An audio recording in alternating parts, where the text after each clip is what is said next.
tremendous tariff on lumber and things as such. And yet we don't need their lumber. We have more lumber than they do. We don't need Canada's lumber. Canada does not dump lumber into the United States. And we will continue to make the case that these current and proposed duties are unjustified. Provide a little bit more lumber within their supply, but there's no way that they can replace the imports coming from Canada. When Donald Trump declared that America didn't need cars or lumber from Canada, it sounded like political theater, but those words soon turned into action. Washington slapped new national security tariffs on imported lumber, and within days, markets went wild.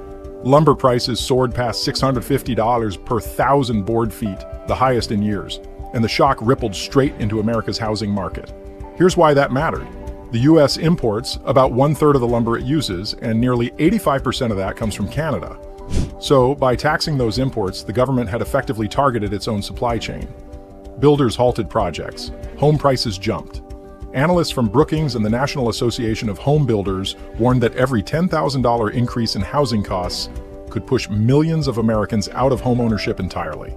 The plan that was supposed to protect American jobs was now squeezing families, slowing construction, and driving prices higher than ever. Meanwhile, Canada suddenly found itself holding an unexpected advantage as global buyers turned north for stability. So, what began as a bold statement turned into an economic gamble. Was this about protecting American workers, or did it end up handing Canada a powerful edge in return? Once the tariffs took effect, the data revealed a reality far more complicated than the political message that created them. Canada supplies around 12 billion board feet of softwood lumber to the United States every year, nearly a quarter of total American demand. Even if every sawmill in the U.S. operated at maximum capacity, the nation would still face a shortfall of more than 3.2 billion board feet. Industry specialists have long argued that even under the most optimistic conditions, with record investment, full staffing, and brand new mills, it would take close to a decade for the United States to replace the Canadian share of its supply chain. And that projection assumes there is enough available timber, capital, and labor to make it happen. In reality, most American sawmills are already running near full tilt, operating at roughly 95% capacity while struggling to keep up with workforce shortages and aging equipment. The outcome is visible everywhere construction takes place. Costs rising faster than wages, builders spending more for every beam, and buyers watching home prices climb beyond reach. What began as a policy meant to protect jobs at home quickly started to weigh on the broader economy. Every increase in lumber prices filtered through to the cost of living, inflating expenses from home building to renovation. It revealed a truth that Washington was reluctant to confront. Some economic ties are too deep to be severed overnight, and independence often carries a price higher than partnership. While the U.S. economy strained under rising costs, Canada's leadership chose a different response. Instead of meeting tariffs with retaliation, Ottawa focused on resilience. Prime Minister Mark Carney introduced a $500 million package to help softwood producers diversify exports and reduce dependence on American buyers. Soon after, the federal government added another $1.2 billion, or about $870 million in US dollars, to shield the sector from anti-dumping duties and strengthen its competitive foundation abroad. British Columbia's Minister of Forests, Ravi Parmar, set an ambitious goal: redirect at least 10% of lumber exports away from the US and into new markets. This approach was less about fighting back and more about evolving. Government reports framed the challenge as an opening to reimagine how Canadian lumber could fit into the global supply chain. Provinces like British Columbia and Alberta, long reliant on steady U.S. demand, became centers of new investment, innovation, and trade expansion.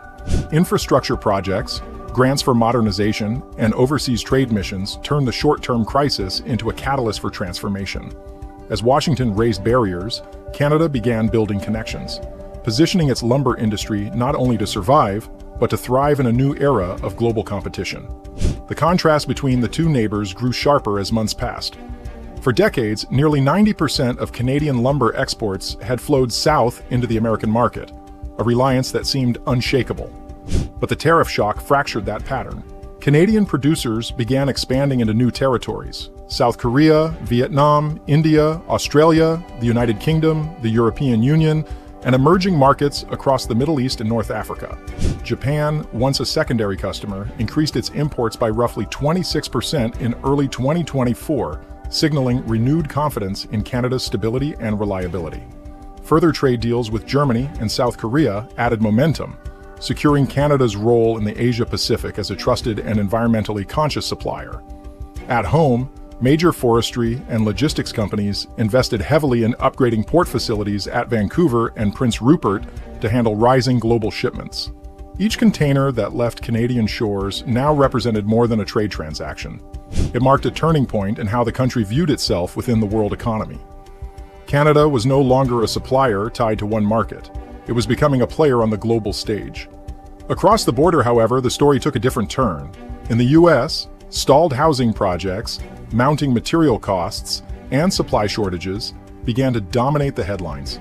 Builders across states like Texas, Ohio, and Florida struggled to finish homes as budgets ballooned. The National Association of Home Builders calculated that for every 1% increase in lumber prices, the cost of a new home rose by over $1,000. With prices climbing towards $765 per 1,000 board feet, that translated into more than $10,000 extra for the same home, with no improvement in materials or craftsmanship. Think tanks like Brookings summed it up. Bluntly, tariffs on lumber don't protect industry. They make everyday Americans poorer. The reality was clear on construction sites nationwide. Promised job growth in the U.S. forestry sector failed to appear. Domestic mills remained constrained by outdated equipment and high operating costs, unable to compete effectively with Canada despite tariff protection. Instead of revitalizing domestic production, the policy created bottlenecks, driving up costs for builders, families, and developers alike. While American builders fought inflationary pressures, Canada's transformation continued gaining pace. Producers deepened ties with international partners and negotiated new sustainability agreements under the Comprehensive Economic and Trade Agreement with the European Union. Their vision was ambitious: to position Canadian lumber as the green steel of the future, a low-carbon material essential to sustainable construction and renewable energy projects around the world. Ironically, the very tariffs that had raised prices in the United States were now fueling Canada's competitive edge abroad. Higher lumber prices meant larger revenues, allowing companies like West Fraser, Canfor, and Interfor to invest in new technologies and expand exports to markets where environmental standards mattered more than politics. By 2025, Canadian firms had boosted their shipments outside the U.S. by nearly 20%, a shift that began to redefine their entire business model. In Western Canada, mills modernized operations and moved toward higher value production, from engineered timber to furniture-grade wood. This shift away from raw exports toward advanced processed goods reflected a broader evolution in the nation's industrial strategy. Each new contract signed in Europe or Asia carried significance beyond revenue. It signaled that the balance of economic power within the North American lumber trade was changing. Canada was no longer defined by dependency on the American market.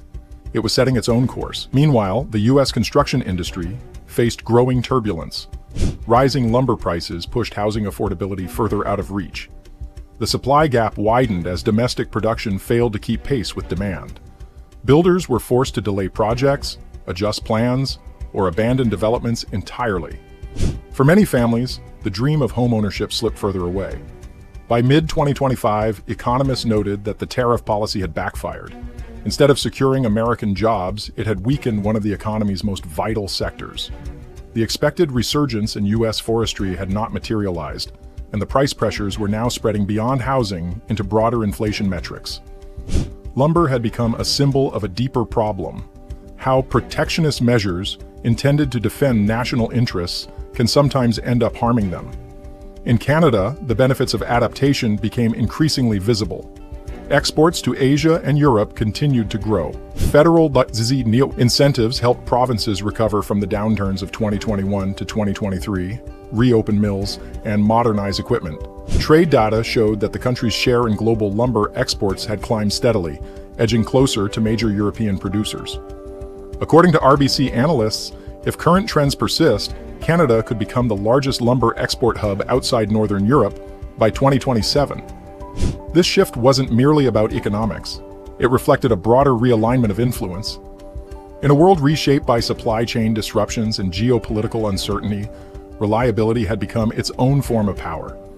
Canada's ability to deliver consistent, sustainable products made it a preferred partner for governments and industries looking to stabilize their construction and energy sectors. Washington, meanwhile, found itself in a difficult position. The same tariffs designed to strengthen domestic resilience were now deepening dependence on costly, inefficient systems. As affordability declined and public frustration grew, questions began to surface about the long-term wisdom of the trade strategy. Protectionism had built more than economic barriers. It had created divisions within the market itself, between affordability and profit, progress and paralysis. Across North America, the effects of this policy experiment were no longer abstract theories debated by analysts. They were visible in half-built homes, delayed infrastructure projects, and shifting trade routes. The North American lumber economy had been redefined. What started as a defensive maneuver by the U.S. had triggered an unintended transformation, one that placed Canada at the center of a changing global order. By reducing its reliance on a single partner, Canada had diversified not only its markets, but its economic identity. It was no longer an extension of the U.S. housing supply chain. It had become an independent force shaping its own future. Investments in green technology, infrastructure, and trade diversification were positioning it to lead a new era of sustainable construction worldwide.